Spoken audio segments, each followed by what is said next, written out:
오늘 함께 여러분과 나눌 말씀은 복음서 강의 61강입니다. 혼인잔치에 들어갈 준비를 해야 하는 시대 또는 성도, 이게 이제 주제인데요. 하나, 둘, 셋, 넷, 5개의 문단의 본문이 있습니다.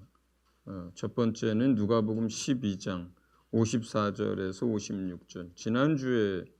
지지난주죠. 함께 읽었던 본문입니다. 54절부터 56절 같이 읽겠습니다. 같이 읽습니다. 시작.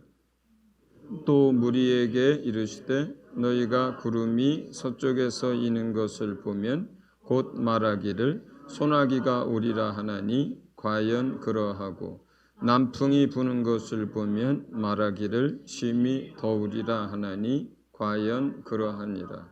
외식하는 자여 너희가 천지의 기상은 분간할 줄 알면서 어찌 이 시대는 분간하지 못하느냐. 아멘.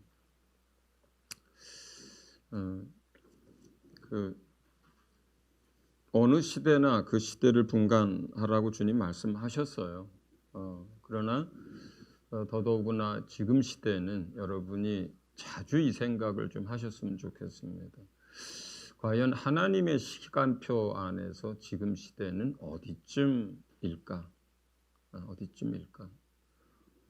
제가 몇 주 전에 지금은 오후 5시라고 하는 제목으로 말씀을 전한 적이 있습니다. 하루가 이제 끝나는 시간이 1시간밖에 안 남은 오후 5시. 또 설교 중에 저는 개인적으로는 5시가 아니라 5시 55분이라고 생각합니다. 라고도 말씀을 드렸습니다. 그냥 저의 믿음입니다. 그리고 제가 생각하는 바가 그렇습니다. 실제로. 여러분도 이 시대를 살면서 과연 이 시대는 하나님의 시간표 안에서 어디쯤일까? 이걸 늘 생각하면서 살 수 있기를 바랍니다. 그러면서 사실은 누가는 그 시대에 대한 이야기를 하면서 아주 중요한 몇 가지를 하나님의 나라에 들어가려면 우리가 날마다의 삶이 어때야 하는지 중요한 몇 가지를 얘기합니다. 첫째는 회개에 대해서 얘기합니다. 두 번째는 열매 맺는 삶에 대해서 얘기합니다. 네 번째 세 번째죠. 좁은 문으로 들어가라 이렇게 얘기합니다. 한번 따라합니다. 회개해야 한다. 열매 맺어야 한다. 좁은 문으로 들어가야 한다. 그래야 마지막 문단 큰 혼인잔치에 들어갔을 때에 신랑 되신 주님이 내가 너를 모른다 하지 않게 되고 우리가 하나님 나라에 들어갑니다. 저는 요 본문의 흐름을 읽으면서 누가가 아주 마지막 시대를 생각하면서 그런 흐름을 가지고 썼다라고 늘 생각을 해왔었어요. 그러니까 이 시대가 어떤 시대인지 분별해라. 또 날마다 회개할 수 있어야 한다. 또 열매를 맺을 수 있어야 한다. 좁은 문으로 들어가야 한다. 그래야 천국에 들어갈 수 있다. 그러니까 이런 흐름이거든요. 근데 제가 어제 묵상을 좀 하면서는 물론 이 시대를 향한 마지막 시대를 향한 강조점이 있긴 하지만 그러나 누가가 쓴 이 말씀들은 꼭 하나님의 시간표를 놓고 마지막 시대가 아니라 모든 시대의 모든 사람들에게 주신 말씀이 분명하구나라는 다른 생각을 좀 더 하게 됐어요. 왜냐하면 요즘은 수명이 많이 길어졌습니다. 자연 수명을 거의 다 이제 많이 사시는 분들이 이제 많아졌습니다. 그러할지라도 어떤 이에게는 하나님의 시간표를 떠나서 어떤 이에게는 자기가 이 땅에서 살 수 있는 그 인생의 날이 20년, 10년밖에 안 남은 분들도 있습니다. 또 어떤 분들은 30년, 40년이 남아있는 사람도 있고요. 또 저 뒤에 이제 천진난만하게 또 이렇게 순수하게 깔깔깔거리는 우리 애기들도 그들에게도 어떻습니까? 70년, 80년, 100년이에요. 그러니까 하나님의 시간표를 떠나서 모든 하나님의 사람들, 성도들에게 남겨진 시간이라고 하는 인생이 그렇게 수천 년, 수백 년의 시간이 아니라는 거예요. 그러면 그들도 10년 후에는 하나님의 나라에 들어가야 되고 20년 후에는 30년에는 하나님 나라에 들어가야 하는 사람들이죠. 어젯밤에 잠자리에 들고 나서 눈 떠보니까 아침인 것처럼 우리가 육체의 시간을 다 마치고 숨을 거두고 나서 눈 떠보면 아침인 거예요. 주님 오시는 날인 거예요. 그렇기 때문에 저는 초대교회 사도들도 정말로 이런 마음으로 이런 준비를 하면서 살았다고 생각하고 오늘날 이 시대를 사는 사람들은 더더욱 그래야 된다고 생각합니다. 첫 번째 문단, 두 번째 문단 우리 누가복음 13장 1절에서 5절 같이 읽어보겠습니다. 자, 1절에서 5절입니다. 같이 읽겠습니다. 시작. 그때 마침 두어 사람 잠깐만요. 1절부터 시작. 그때 마침 두어 사람이 와서 빌라도가 어떤 갈릴리 사람들의 피를 그들의 제물에 섞은 일로 예수께 아뢰니 대답하여 이르시되 너희는 이 갈릴리 사람들이 이같이 해 받음으로 다른 모든 갈릴리 사람보다 죄가 더 있는 줄 아느냐. 너희에게 이르노니 아니라 너희도 만일 회개하지 아니하면 다 이와 같이 망하리라. 또 실로암에서 망대가 무너져 치어 죽은 18사람이 예루살렘에 거한 다른 모든 사람보다 죄가 더 있는 줄 아느냐? 너희에게 이르노니 아니라 너희도 만일 회개하지 아니하면 다 이와 같이 망하리라. 아멘. 갈릴리에 있는 어떤 사람들이 이제 그 빌라도 총독이 어떤 그들의 신앙에 드리는 제물에 그 사람들을 죽여서 그 피를 바친 일이 있었습니다. 또 실로암에 있었던 높은 망대 건축물이 무너지면서 거기에서 18사람이나 되는 사람들이 죽는 일들이 생겼습니다. 우크라이나에는 지금 수많은 젊은이 어린아이 사람들이 죽어갑니다. 또 어떤 또 지역에서는 자동차 몇 중 충돌이 일어나고 다리가 무너지고 이렇게 해서 불행한 일을 당하고 죽고 다칩니다. 그러면 주님은 오늘 얘기합니다.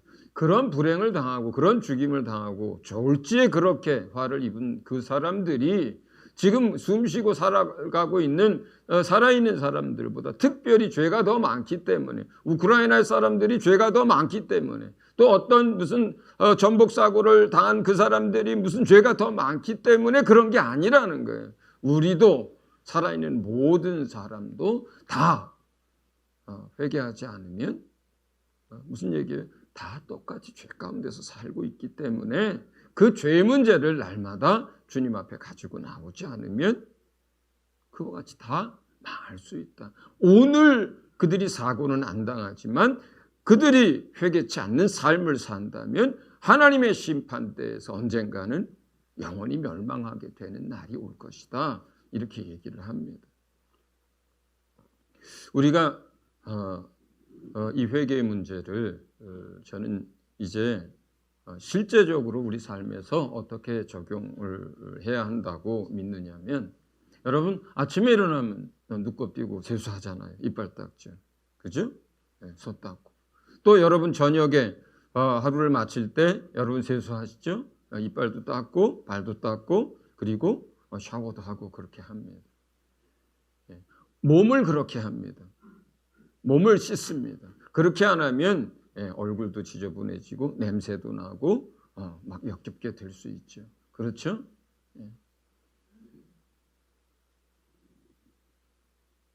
이제부터 우리가 회개하는 그 회개의 삶은 우리 몸을 아침 저녁으로 씻고 닦듯이 똑같이 영적으로 그렇게 해야 된다고 여러분 말씀을 드려요. 저도 그렇게 하겠습니다. 오늘 밤에 주님이 오실 수도 있고 내일 오실 수도 있고 그래요. 만약에 여러분이 이제 결혼을 몇 시간 앞두고 있는 신부라면 여러분 얼굴에 잠깐 뭐가 묻었어요. 그러면 그거 가만히 있고 그대로 들어가겠어요? 여러분 깨끗한 흰 드레스에 누가 오물을 쏟았어요. 그럼 그냥 그 오물 묻은 거 가지고 결혼식장에 들어가시겠어요? 바로바로 씻어내시겠죠. 예. 왜요? 좀 있으면 신랑을 만날 것이고 혼인잔치에 들어갈 것이니까. 저는 이제 우리가 아침에 우리 몸을 씻듯이 냄새나지 않게, 또 저녁에 우리 몸과 발과 이와 몸을 씻듯이 하루하루 이제 아침과 저녁에 예수의 보혈을 의지해서 씻는 시간을 가져야 합니다. 그리고 하루를 시작하고 그리고 하루를 마무리하고 잠자리에 들어야 합니다. 그래서 오늘 낮에 주님이 오시든 오늘 내가 잠자고 있을 때 주님이 오시든 우리 영혼이 깨끗한 모습으로 주님 앞에 나아가실 수 있기를 예수 이름으로 축원을 드립니다. 두 번째는 6절부터 9절입니다. 같이 읽습니다. 6절부터 같이 읽습니다. 시작. 이에 비유로 말씀하시되 한 사람이 포도원에 무화과 나무를 심은 것이 있더니 와서 그 열매를 구하였으나 얻지 못한지라. 포도원주에게 이르되 내가 3년을 와서 이 무화과 나무에서 열매를 구하되 얻지 못하니 찍어 버리라. 어찌 땅만 버리게 하겠느냐. 대답하여 이르되 주인이여 금년에도 그대로 두소서. 내가 두릅하고 거름을 줄이니 이후에 만일 열매가 열면 좋거니와 그렇지 않으면 찍어버리소서 하였다 하시니라. 이에 비유로 말씀하시니 합니다. 이게 지금 계속해서 이어지는 이야기예요. 계속해서 이어지는 이야기예요. 자, 우리가 주님 앞에 설 때 정결해져야 돼요. 이미 예수님은 우리가 정결해질 수 있도록 그 피를 우리를 위해서 흘리셨습니다. 그 다음에 비유로 말씀하시는데 열매 이야기를 해요. 우리가 주님 앞에 섰을 때, 또 우리가 하나님 앞에 섰을 때 하나님은, 주님은 우리에게 무엇을 요구하냐면 열매를 요구할 거예요. 여러분에게 열매를 요구할 거예요. 열매를. 농부가 포도원을 가꾸는 이유는 딱 한 가지 이유밖에 없습니다. 열매를 얻기 위해서 그 포도원을 가꿉니다. 하나님이 우리에게 많이 받은 자에게는 많이 요구하실 거예요. 적게 받은 사람은 적게 요구할 거예요. 그러나 적든 많든 분명하게 하나님은 우리에게 열매를 내놓으라고 할 거예요. 열매를 달라고 할 거예요. 열매를 보여달라고 할 거예요. 주님은 우리에게 우리가 맺은 열매에 대해서 계산하실 거예요. 반드시 그렇습니다.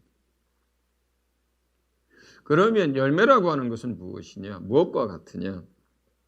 그 열매를 맺기 위해서는 어떻게 해야 하느냐? 우리가 몸을 아침 저녁으로 씻듯이 또 우리가 하는 일이 있습니다. 하루에 2끼, 하루에 3끼 밥을 먹어요. 음료를 마십니다. 그러면 우리가 밥을 먹고 음료를 마시고 그 다음에 공기 중에 있는 산소를 호흡을 합니다. 그러면 이러한 것들이 우리 몸속에 들어와서 이런 것들이 위에서 장에서 소화가 되고 흡수가 되고 또 이러한 것이 포도당으로 또 에너지원으로 바뀌어서 피를 통해서 온몸으로 공급이 되고 그걸 가지고 에너지를 삼아서 내 몸이 움직이고 삶을 삽니다. 열매라고 하는 것은 무엇이냐? 주님이 찾는 열매라고 하는 것은 무엇이냐? 여러분, 주님이 공급하신 주의 말씀과 여러분이 호흡처럼 하는 기도와 그리고 성령이 우리 안에서 역사하심으로 인해서 마치 우리가 음식을 먹고 물을 마시고 공기를 호흡했을 때 이것이 우리 안에서 화학작용들과 소화와 이런 것들을 통해서 에너지가 되고 움직일 수 있도록 하고 살아낼 수 있도록 하는 똑같은 과정이 우리가 하나님이 공급하시는 말씀과 우리가 하나님 앞에 하는 기도와 성령의 역사를 통해서 우리 안에서 이루어집니다. 이러한 일들이. 그렇게 해서 그 말씀들이 내 마음이 되고 내 생각이 되고 그 말씀을 놓고 기도를 하고 그 말씀을 가지고 성령이 역사를 해서 생각이 바뀌고 마음이 바뀌고 성품이 바뀌고 말이 바뀌고 행동이 바뀌고 삶이 바뀝니다. 그렇게 나옵니다. 우리가 음식을 먹으면 그것으로 인해서 내가 행동이 나오고 말을 할 수 있고 움직일 수 있는 것처럼 우리 영혼의 양식을 먹고 또 그것을 놓고 기도하고 또 그것을 가지고 성령이 역사하실 때 우리 안에서 하나님의 말씀은 살아있고 하나님의 말씀은 능력이 있고 하나님의 말씀은 움직이고 하나님의 말씀은 역사를 하는 하나님의 말씀이에요. 그 말씀이 우리 안에서 역사를 하는 거예요. 움직이는 거예요. 일하시는 거예요. 그 말씀이. 그것이 나무로 비유할 때 뿌리에서부터 끌어들이고 빨아들이는 진액입니다. 그것이. 나무는 그 뿌리로부터 그 진액을 받아들여서 잎도 자라고 줄기도 자라고 열매를 맺는 것처럼 똑같습니다. 영적인 원리가 똑같습니다. 여러분이 세상 거 먹어가지고는 주님이 말씀하시는 그 열매를 맺을 수가 없어요. 세상의 생각을 가지고도 그 열매를 주님이 요구하시는 열매를 맺을 수가 없습니다. 주님이 거두시는 열매를 여러분의 성품과 여러분의 걸 가지고 해가지고는 주님이 받으시는 열매를 드릴 수가 없어요. 하나님이 우리에게 열매를 구하고 주님이 우리에게 열매를 계산하시는데 그 열매는 정확하게 농부가 뿌린 그 씨앗 그리고 그 농부가 주신 물 그리고 그 햇빛과 그 공기를 가지고 맺은 열매여야 그게 좋은 열매고 그것이 농부가 거두시는 열매예요. 다른 것으로 맺혀지는 열매 그것은 이 땅에서는 사람들이 박수를 칠 수도 있고 이 땅에서 사람들이 그것을 우러르면서 업적이라고 실적이라고 할 수도 있지만 하나님은 그 나라에서 그건 다 치워버립니다. 하나님이 요구하시는 그 열매가 아니에요. 그것들은. 예수님이 계산에 쳐주시는 열매가 아니에요. 예수님이 계산하시고 하나님이 거두시는 그 열매는 반드시 여러분 속에 있는 하나님의 말씀을 씨앗 삼아서 그리고 여러분이 그걸 붙들고 기도하고 그것이 여러분의 생각이 되고 마음이 되고 성품이 되고 성령이 역사하심으로 그것이 내 말로 나오고 행동으로 나오고 삶으로 나온 것. 이게 열매예요. 이게 열매.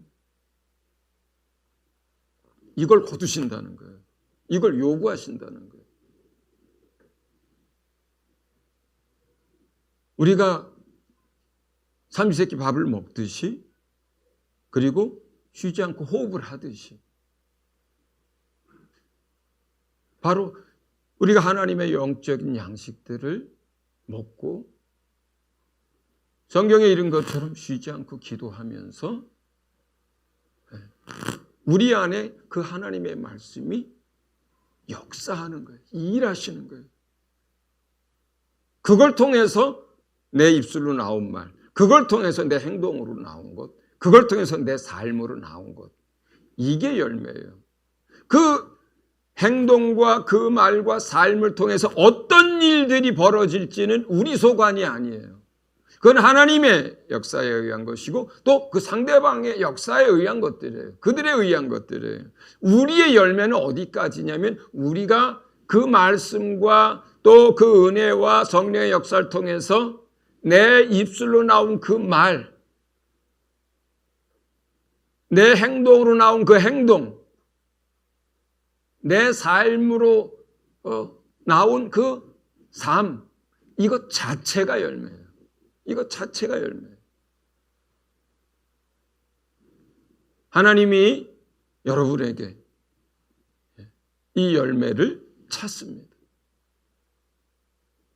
하나님의 말씀이 우리 안에서 이러한 일들이 일어나지 않으면 그 사람은 1년, 2년, 3년 교회 나올 수 있지만 여러분 보세요. 아무런 말씀의 역사가 그 사람 안에서 없어요. 아무런 성령의 역사가 그 사람 안에서 안 이루어져요. 호흡하지 않아요. 그럼 어떻게 될까요? 10년, 5년 지나면 교회에서 그 사람의 얼굴을 볼 수가 없어요. 그리고 마지막 시대에는 더더군다나 좁은 길로 갈 수가 없어요. 그 사람들은 자기 길로 갑니다. 반드시 그렇습니다. 여기에서 비유는 그 주인이 종에게 찍어버리라고 하지만 무슨 얘기냐면 그 스스로 찍혀서 나가요. 그 스스로 가지에서 떨어져 나갑니다. 우리가 하나님의 말씀이 우리 안에서 그렇게 살아서 역사하고 날마다 일할 수 있기를, 그리고 우리가 육신의 양식을 먹듯이 그렇게 영혼의 양식을 여러분 날마다 먹을 수 있기를 예수 이름으로 축원을 드립니다. 세 번째 13장 22절부터 30절까지입니다. 좁은 문으로 들어가라고 합니다. 좁은 문으로 들어가랍니다. 좁은 길로 가라 그래요. 좁은 길, 좁은 문. 세상 사람들은 그 길이 좁고 불편하고 또 가다 보면 낭떠러지도 있고 비탈도 있고 한 이 길을 세상 사람들은 가는 걸 원하지 않아요. 세상 사람들은 편한 길을 갑니다. 넓은 길을 갑니다. 뭔가 세상에서 보장받을 수 있는 길을 갑니다. 대부분의 사람들은 그 길을 가요. 그런데 여러분이 가는 그 길, 천국문을 향해서 가는 그 길은 어떤 길이냐면 세상 사람들이 가는 길이 아니에요. 많은 사람들이 가는 길이 아니에요. 가다 보면 여러분 아무도 없이 여러분 혼자서 외롭게 걸어가야 할 때도 있습니다. 주님이 함께 하시지만 여러분이 외로움을 느끼며 갈 때도 있습니다. 가다 보면 왜 그렇게 걸리는 것도 많고 왜 그렇게 넘어야 할 것도 많고 왜 그렇게 잘라내고 절제해야 될 것도 많은지 그 길을 가는 것이 쉽지 않습니다. 또 넓은 길로 가고 넓은 문으로 들어가는 사람들은 우리가 그렇게 좁은 문, 좁은 길, 험한 길을 가는 것을 이해하지 못하고 사람들이 비웃고 손가락질 탈 때도 있습니다. 우리가 만약에 세상 사람들이 살아가는 그 방식대로 세상 사람들이 가는 그 길대로 간다면 여러분은 천국문에 도달할 수가 없어요. 우리가 가는 길은 세상이 가는 길하고 달라요.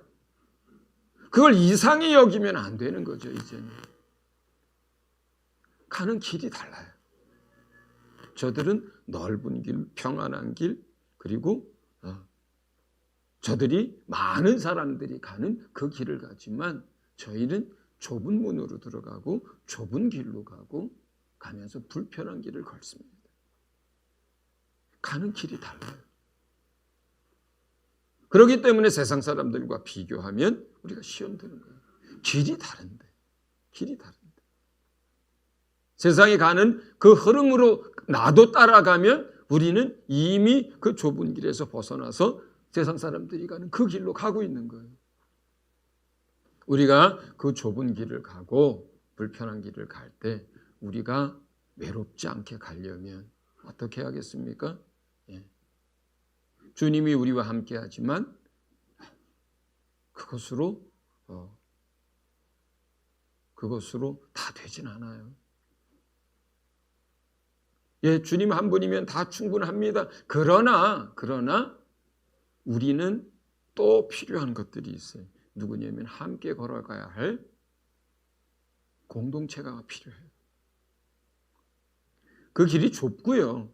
그 길이 불편합니다.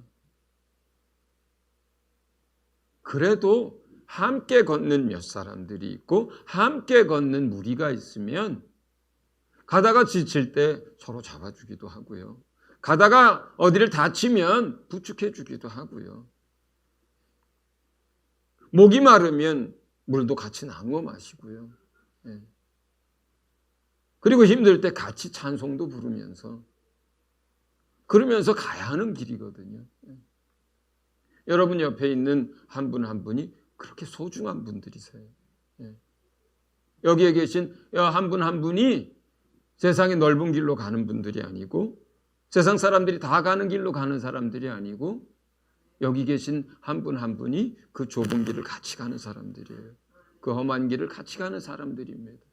그러면 주님이 함께 하시고 또 우리 성도들이 함께 하면 외롭지 않습니다. 또 끝까지 갈 수 있습니다. 할렐루야. 네.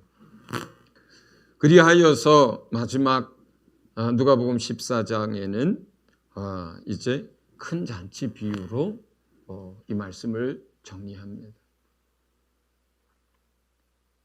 주님이 얘기해요. 큰 잔치를 베풀었는데 주님이 그 잔치에 못 들어가게 되는 사람들 얘기를 해요.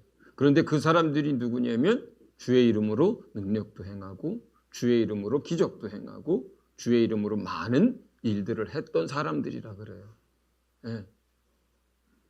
그럼에도 불구하고 내가 너를 모른다라고 외면받고 쫓겨나는 사람들이 있다 그래요. 그 이유는 분명하게 얘기합니다. 분명하게 얘기합니다. 날마다 아침 저녁으로 세수하고 발 씻듯이 날마다 보혈을 의지해서 회개하고 날마다 삼시세끼 양식을 먹듯이 우리가 하나님의 말씀을 먹고 우리 안에서 기도하며 호흡하며 성령으로 인해서 말씀이 우리 안에서 역사되게 하고 그리고 그 좁은 길을 가면 되는데 그 모든 것 회개를 할 때도 또 먹고 마실 때도 좁은 길을 갈 때도 가장 중요한 건 뭐예요? 주의 법을 따라서 하는 거예요. 주의 말씀을 따라서 하는 거예요. 주의 뜻대로 하는 거예요. 법대로 행하지 않고 주의 뜻대로 행하지 않으면 좁은 길을 갔다 하더라도 망합니다. 주의 뜻대로 하지 않고 불법으로 행하면 자기가 말씀으로 뭘 한다고 하는 그 사역도 망합니다. 병을 고쳤어도 병 고침을 받은 사람에게는 은혜가 있을지 모르지만 불법으로 행한 그 사람은 망합니다. 그렇기 때문에 우리가 회개를 하든 우리가 열매를 맺든 우리가 좁은 길로 가든 너희는 주의 법을 따라서 그 법을 지키면서 해야 한다. 그래야 그 혼인잔치에 들어가고 그 놀라운 영광과 생명으로 너희에게 주실 것이다 라고 주님이 약속합니다. 할렐루야. 우리가 이제 이 마지막 시대를 분별하고 이와 같이 날마다 회개하며 날마다 열매 맺으며 좁은 문으로 향해서 우리가 천국에 다 들어갈 수 있기를 예수 이름으로 축원을 드립니다. 제가 기도하겠습니다. 하나님 아버지, 이 시간 이 시대를 분별할 수 있는 영적인 눈과 감각과 말씀을 주시옵소서. 우리가 날마다 우리의 얼굴을 씻듯 우리의 손과 발을 씻듯 아침에도 저녁에도 마치 곧 주님을 만날 신부처럼 그렇게 주의 보혈로 우리를 깨끗하게 씻는 삶을 오늘부터 살아가게 도와주시옵소서.